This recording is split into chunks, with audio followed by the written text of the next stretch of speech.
Bienvenue dans cette nouvelle édition du 12-15. Voici les titres de l'actualité.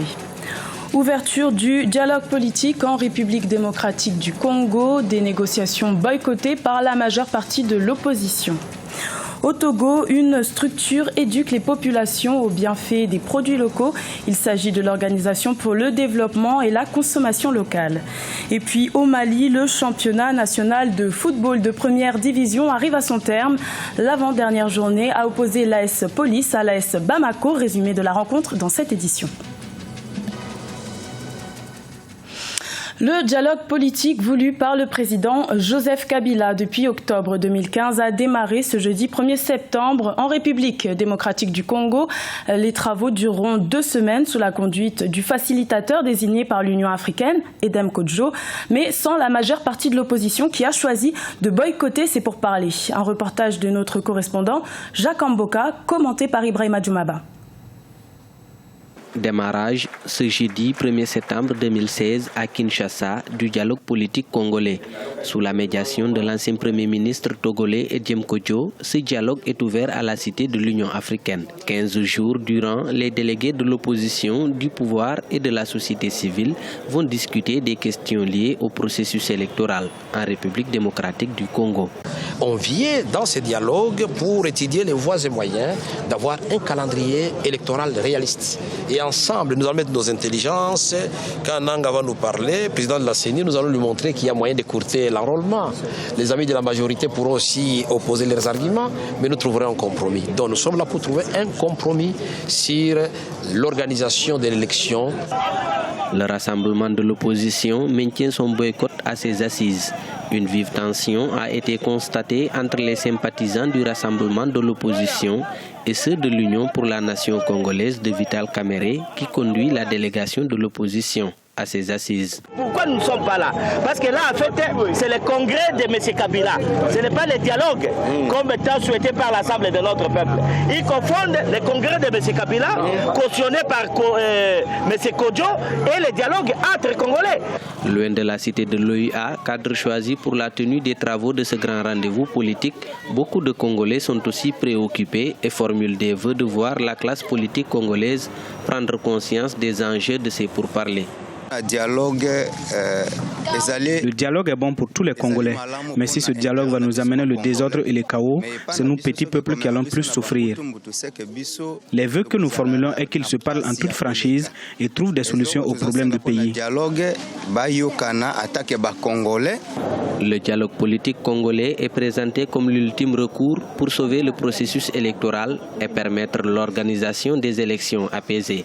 Outre le rassemblement de l'opposition qui réunit des plateformes dont la dynamique de l'opposition, le G7, l'Alternance pour la République et l'UDPS, le MLC de Jean-Pierre Bemba aussi ne participe pas à ces discussions. Au Ghana, le Parlement a rejeté ce jeudi 1er septembre une motion déposée par la minorité pour l'ouverture d'une enquête sur le président John Dramani Mahama suite à l'acceptation d'un don de voiture d'un prestataire routier burkinabé. Le chef de l'État ghanéen a fait l'objet de violentes critiques pour avoir accepté ce présent d'une valeur de $100 000 offert supposément pour l'influencer selon la minorité. L'Union africaine et les Nations unies sont contre la tenue d'élections anticipées à Madagascar. Les deux organisations ont appelé les acteurs politiques malgaches à attendre 2018 pour organiser le scrutin présidentiel, comme le prévoit le calendrier électoral. Rappelons que plusieurs partis de l'opposition avaient appelé les députés à voter une motion de déchéance contre le chef de l'État en mai 2016 pour haute trahison, un processus pour permettre la tenue d'une élection présidentielle anticipée. Sensibiliser les Togolais aux bienfaits de la consommation locale, c'est ce que fait l'Organisation pour le développement et la consommation locale. Cette structure créée en 2003 au Togo veut éduquer les populations à consommer les produits locaux, une mesure pour accroître l'économie du pays. Les explications dans ce reportage de notre correspondante au Togo, Emefa Kofi. Grâce au projet d'appui au secteur agricole mis en place par le gouvernement en 2011, plus de 300 produits agroalimentaires sont enregistrés à ce jour au Togo. Ces produits, pour la plupart, souffrent de la disponibilité de circuits de distribution. Ceux qui existent proposent des produits agroalimentaires tels les boissons naturelles, farine à base de céréales et bien d'autres produits agricoles transformés au Togo. Personnellement, je suis satisfait de leurs produits aujourd'hui, localement. Surtout ceux qui sont présentés ici en vitrine, ils sont excellents.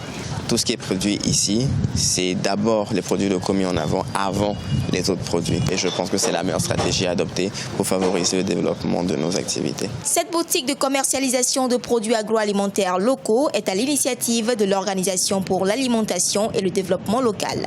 Installée depuis 2003, cette structure œuvre surtout pour l'éducation à la consommation locale. Il faut que le consommateur ait l'information en se disant que lorsque je consomme un produit de chez moi, j'investis dans l'économie locale. Je fais en sorte que les producteurs de chez moi aient de l'argent. Mais lorsque j'achète un produit qui vient de l'extérieur, j'envoie mon argent à l'extérieur et je nourris d'autres économies. Il faut consommer les produits agricoles locaux transformés qui sont mis dans des plastiques, dans des boîtes, dans des cartons et qui peuvent concurrencer valablement les produits importés.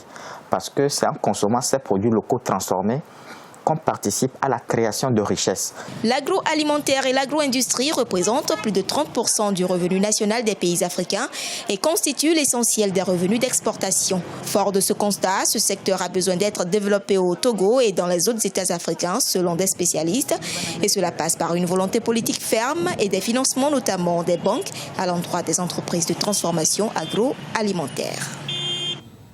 Dans l'actualité également, au Zimbabwe, les autorités du pays ont annoncé l'interdiction de manifester dans le centre de la capitale, Harare, à partir de ce vendredi 2 septembre et ce jusqu'au 16 septembre. Cette interdiction de 2 semaines survient alors qu'un mouvement de contestation nommé #ThisFlag contre le président Robert Mugabe sévit dans le pays depuis plusieurs semaines. À la page sport du football, l'avant-dernière journée du championnat national de première division s'est jouée le 31 août au Mali. Cette 17e journée a opposé l'AS Police à l'AS Bamako pour le compte de la poule B. Le résumé de cette rencontre avec notre correspondant Mokhtar Bari. Au Mali, la première phase du championnat national tire vers sa fin. La 17e et avant-dernière journée a opposé l'AS Police à l'AS Bamako ce mercredi 31 août 2016. Au stade Modibo Keïta, les deux équipes n'ont pas eu de round d'observation. Dès la 16e minute, Fodé Kouyaté ouvre le score pour l'AS Bamako. Les policiers tentent de réagir, mais en face, la défense de Bamako plie mais ne cède pas.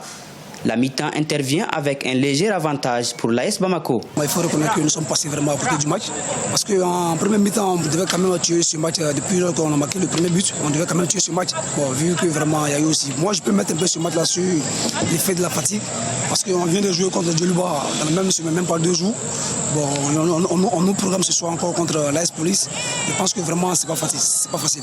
Voilà, mais je ne peux pas trop m'exposer sur ce match, mais je pense que le plus important est fait. Voilà, l'AS B quand même à 29 points.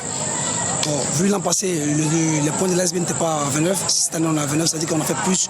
Donc, ce qui est important pour nous, c'est de travailler chaque jour, faire mieux. À la reprise, l'AS Police reprend la main avec l'égalisation qui intervient sur un pénalty dès la 49e minute par Amidou Diakité.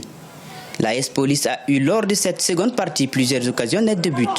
À la 75e minute, sur une contre-attaque, les policiers voient leur but repoussé in extremis par le portier bamakois. Sur le corner qui suit, Amidou Diakité porte le score à 2-1. Amidou Diakité réussit le doublé, synonyme de victoire pour l'AS Police. Un match nul, déjà on est éliminé. Il nous faut impérativement gagner même si on est mené. J'ai dit on va tenter le coup. On va faire sortir des milieux pour mettre des attaquants. Et maintenant, soit on encaisse, soit on marque. On a marqué un premier but, ça fait 1-1. J'ai dit pourquoi ne pas mettre un deuxième attaquant parce qu'ils ont mis un milieu récupérateur. On a mis un deuxième attaquant, bon, maintenant on a 5 attaquants. 5 attaquants contre 4 défenseurs parce que les milieux qui vont jouer contre nous sont obligés de partir derrière. Lorsqu'ils jouent derrière, on a la chance peut-être parce que chaque ballon sera un danger permanent. Malgré sa défaite, l'AS Bamako reste dans la course pour le dernier carré. À une journée de la fin des phases de poule, seul le stade malien de Bamako est assuré de jouer les carrés d'as. La 18e et dernière journée promet des duels palpitants pour les 3 dernières places restantes. C'était le journal de la rédaction. Merci de l'avoir suivi.